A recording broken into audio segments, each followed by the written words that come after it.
The Book of Proverbs is made up, as the title says, of little bits, proverbs. So here's one. It's Proverbs 3, verses 19 and 20.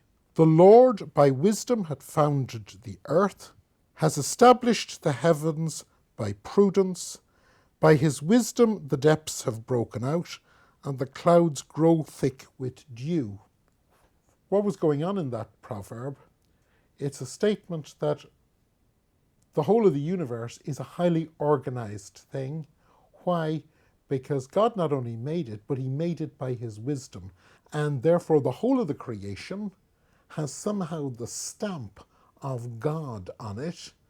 It has his logic on it because it is ordered. And therefore you are not to imagine yourself as living in a chaos.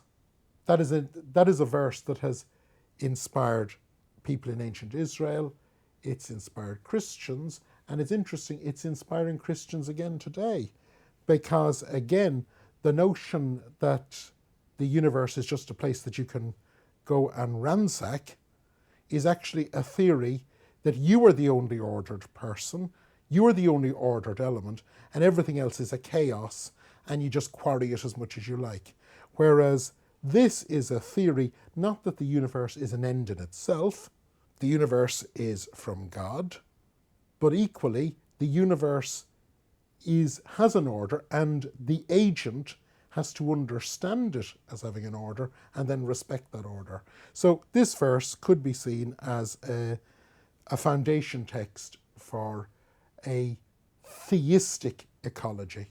This is the green verse for people who don't just see green as part of seeing yourself as part of one more bit in a system, but seeing yourself as an ordered agent within an ordered creation, and therefore the universe is to be respected, matter is to be valued, matter is to be seen as somehow sacred in itself, because it not only comes from God, but it has this stamp of God's wisdom running right through it.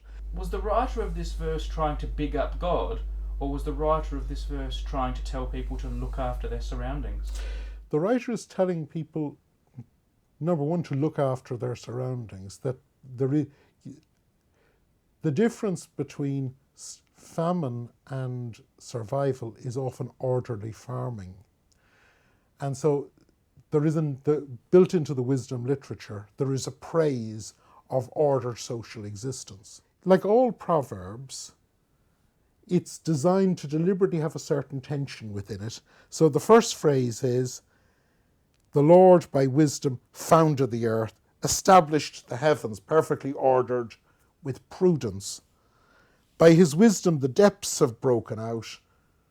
You know, the comings and goings of the sea, flooding, things like this, and the clouds grow thick with dew. So in other words, there will be days when, that's probably a very coded way of saying, there will be days when there'll be plenty of clouds in the sky, but there still will be no rain.